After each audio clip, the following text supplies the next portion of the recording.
Línea ahora con doña Delia Muñoz, ex procuradora, a quien hemos convocado para comentar lo que ha ocurrido ayer en el juzgado.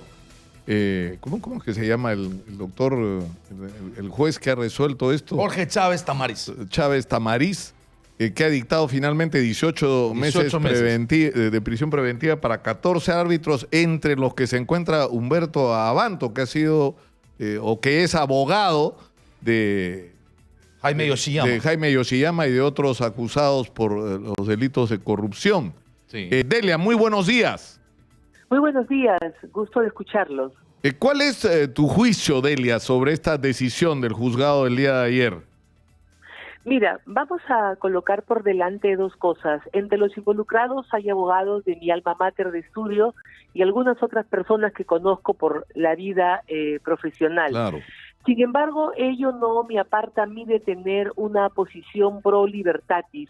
El derecho está hecho para sancionar los actos irregulares. Sin embargo, la libertad es el segundo bien en una línea de protección y ella solamente puede ser restringida ante determinado tipo de situaciones. Y eso lo ha decidido tanto el Tribunal Constitucional hace unos meses en reiterada jurisprudencia y la Corte Suprema en un plenario jurisdiccional, estableciendo que privar de la libertad constituye la última ratio, es decir, la última razón si es de que no se han cumplido medidas restrictivas anteriores o hay un ánimo de fuga, no hay arraigo. Aquí lo que sorprende son los fundamentos, porque nadie está discutiendo el tema de la lucha contra la corrupción que puede abarcar a altos personajes o a pequeños personajes. Eso hay que tenerlo bien claro, sino a cómo funciona el sistema de justicia. Sistema de justicia que viene utilizando la prisión preventiva como una suerte de sentencia anticipada y por eso hoy hay un hacinamiento en cárceles del 233% de la población, de la cual el 40% carece de sentencia. Muy bien. ¿Qué cosa es lo que se dice acá? Que estas personas que trabajan, que tributan, que enseñan en universidades, no tienen arraigo.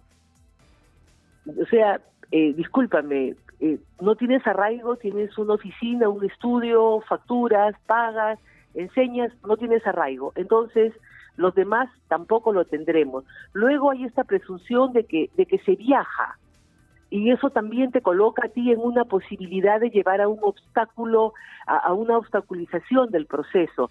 Entonces, ese tipo de argumentos y luego se van a analizar una serie de situaciones, ¿no? Doctora Muñoz, justo ese tema, en este caso, termina no siendo una abstracción, sino una realidad palpable.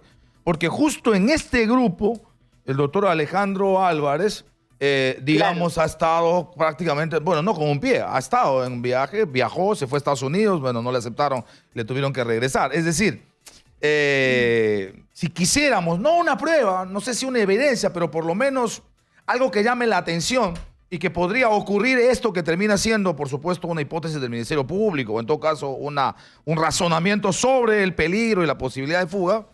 Digamos, acá hay un hecho bastante concreto que podría darle argumento, ¿no? Mire, yo no voy a discutir las conductas individuales de cada uno. Lo que ha dicho el plenario de la Corte Suprema es que cuando uno invoca obstaculización o ánimo de fuga, abandono, no bastan las presunciones, sino demostrar que los hechos concretos tenían ese destino. Y hay que recordar que cuando comienza la audiencia, el juez le devuelve al fiscal el pedido que formula para que precise cuáles eran los hechos que imputaba a cada una de las personas comprometidas en función a los delitos que se le estaban imputando. Eso constituía una situación como para que rechace liminarmente y vuelva a plantear, sin embargo, le da un plazo de subsanación. Yo acá lo que quiero anotar es que cuando estamos juzgando casos tan delicados tenemos que ser muy respetuosos, tanto del fondo como de la forma. Por la tarea que yo desempeñé hace más de 10 años defendiendo al Estado peruano, los casos más grandes para nosotros, más justos, se cayeron por infracción a las normas del debido proceso. Y eso nos llevó a volver a juzgar a todas las personas condenadas por terrorismo, a tener que reconocer de que habíamos practicado situaciones o acciones que motivaron afectación en la integridad y la imagen de las personas. Es sobre esa base de experiencia de lo que significa el derecho internacional de los derechos humanos en que yo formulo estas consideraciones que plantean Claro, muy pero, bien. Pensemos, pero Delia, pongámosles grilletes, pongámosles grilletes, pongamos restricciones. De estos 14 veamos cuáles son. claro, pero realmente Delia, es tienen decir, esos no, atributos. el problema es que no estamos hablando de personas individuales que cometen delitos aisladamente. Estamos hablando de una de las más grandes pesadillas que ha vivido la sociedad peruana en su historia, que es el de la corrupción generalizada, articulada a través de organizaciones criminales, que yo lo repito cada vez que puedo, le ha hecho tanto o más daño al Perú que el terrorismo y el narcotráfico, porque no solo nos ha hecho perder miles de millones de dólares, y con lo cual hemos perdido años en nuestro crecimiento, desarrollo y progreso como país, sino ha hecho un inmenso daño moral, porque ¿cómo le pides a los jóvenes que respeten la ley si los presidentes son unos coimeros? Entonces, esto supone, Nicolás, Delia, que tenemos que ser claros que estamos enfrentando un enemigo articulado de la sociedad peruana que ha tenido ramificaciones y ha sido transversal y que tiene que ser tratado con la mayor severidad. Entonces, totalmente. o sea, de eso es lo acuerdo. primero que no podríamos. Ahora, ayer a mí me parecía razonable el argumento de Enrique Gersi, que estuvo acá hablando de Fernando Cantuarias.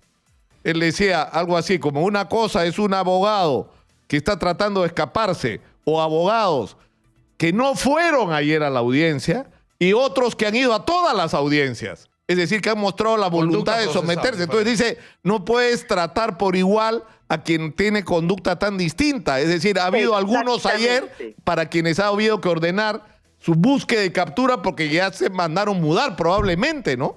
Y es un comportamiento. Entonces, tal vez en ese caso pueda ser razonable la discusión, ¿no? Mira, por eso que mi crítica es a los fundamentos utilizados por el juez de una manera genérica para todas las personas, sin entrar a analizar cada una de las condiciones y cada una de las situaciones. Él lanza 4 o 5 supuestos que los desarrolla y le aplica a todos la misma restricción. Y sobre el tema de que tú hablabas, sobre el tema de los graves daños, estamos totalmente de acuerdo.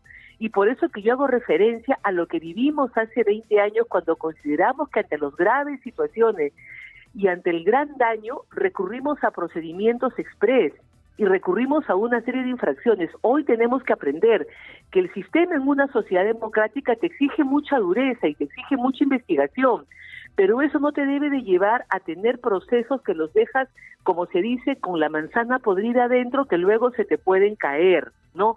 Sobre eso va mi observación, sobre eso va la necesidad de reflexión. Pero digamos, en el sistema judicial, de alguna manera estamos teniendo cierta predictibilidad, porque incluso en casi todos los casos, salvo el caso de Ollanta y Nadine Heredia, que además fue, entre comillas, corregido, digamos, por el Tribunal Constitucional, en los casos más emblemáticos en los que se están tratando estos temas de corrupción vinculados al asunto Lavallato y a lo que ha significado las empresas brasileñas en el Perú, las instancias máximas de la Suprema, en casaciones como la última de Keiko Fujimori, han terminado ratificando decisiones de jueces de primera instancia como el doctor Chávez Tamariz o como el doctor Richard Concepción Carhuancho. De tal manera que, digamos, estamos frente a no sé si a un juez que no está evaluando bien o a un sistema judicial que empieza a tener cierta coherencia en todos sus niveles.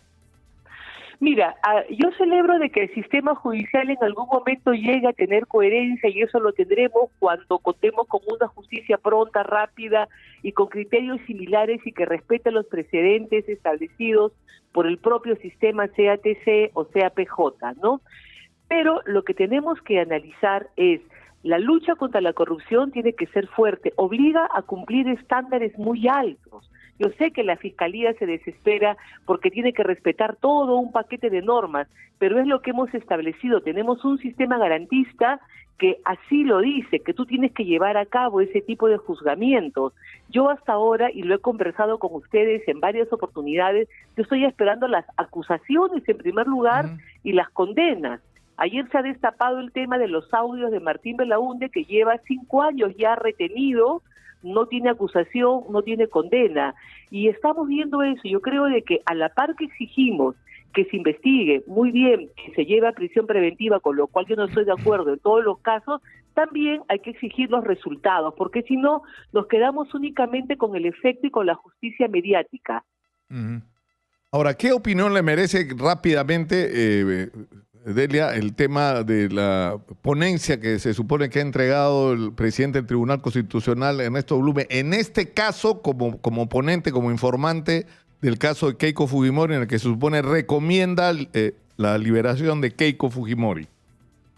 En el caso Humala y Heredia, el Tribunal Constitucional ya establece cuáles son los criterios de una manera muy detallada para la aplicación de la prisión preventiva, y el magistrado Blume continúa en esa línea, ¿no? Haciendo presente que en la propia norma que regula el funcionamiento del TC establece que sus pronunciamientos constituyen una jurisprudencia obligatoria, ¿no? Que tiene que ser respetada. O sea, ellos tienen que continuar en esa línea de interpretación, aplicándola, mejorándola o estableciendo restricciones, ¿no? Aunque el tribuno Ramos ha señalado que el caso Ollanta Humala y el caso Keiko Fujimori no son iguales. Ningún caso es igual al otro, ¿no? Ningún caso es igual al otro. Pero por esa misma razón, en todo caso, podría haber diferencia desde el punto de vista y diferencia también en las conclusiones y en la resolución. Eso tienen que discutirlo los magistrados ya con el análisis del expediente y del caso concreto, que yo no tengo cuáles serán los puntos. Ahora, ayer se había filtrado una información. Los criterios generales, sí. Los criterios generales es lo que nosotros conocemos cuando leemos las sentencias de los tribunales, ¿no? Ahora, ayer se filtró una información, y esto de manera muy breve, de que probablemente se pueda sancionar al juez Richard Concepción Carhuancho. ¿Es esto posible? ¿Sería posible en el marco de la norma que podría dictar algún tipo de medida el Tribunal Constitucional? Mire, los jueces están sujetos a un sistema de control sobre su conducta procesal. Yo pienso de que sobre la forma puede ser objeto de una sanción, pero sobre el fondo es bastante discutible, ¿no? Sobre cómo decidió, por qué lo decidió, porque nuestro sistema constitucional le reconoce a cada juez autonomía, que es un tema que seguramente habrá que discutir en algún momento para aplicar una fórmula de precedentes y evitar pues que los millones de juicios y los millones de casos se continúen acumulando en el sistema judicial, ¿no? Muy bien. Bueno, muchas gracias a Delia Muñoz, ex procuradora, por atendernos. Gracias. ¿No? A ustedes, muy amables. Hay dos cosas que yo quiero llamar la atención. Es decir, es importante, es cierto que se sea muy riguroso en la aplicación de los criterios. Habría que contemplar en algunos casos el uso de grillete electrónico, ¿no es cierto? Porque si tú tienes una persona que va a todas las audiencias, que se somete, que no es cierto? O sea, el juez tiene que establecer las diferencias. No puedes tratar por igual a todos. Pero el otro día, señora Madrino, permítame esto porque es notable, ¿ya? El otro día fui a una audiencia por el asesinato de Mariela Barreto, que es un tema vergonzoso que se haya demorado tanto en nuestro sistema de justicia, que fue destajada, fue un crimen horrendo, y yo fui como uno de los periodistas que trató el tema a declarar como testigo de lo que informamos en esa época, y debía estar el general Hermosa. Y el general Hermosa, con el cual yo he tenido una relación de pésima para abajo prácticamente toda mi vida profesional, porque no tengo ninguna simpatía, no pudo asistir, y cuando pregunto no pudo asistir, me dice uno de los funcionarios del OMPE, no se acuerda ni cómo se llama. Sí. Ese es el estado en el que... Y alguien se ha preocupado por el general Hermosa, de la injusticia de su prisión y que debería estar en su casa, no sé, para terminar su día con su familia. O sea, ¿por qué hay esa preocupación por algunos y por otros no? Y el caso Hermosa es uno. ¿Cuántos presos están en una condición absolutamente deplorable y nadie se acuerda de ellos? 40 y tantos mil. Porque no son pues políticos y empresarios.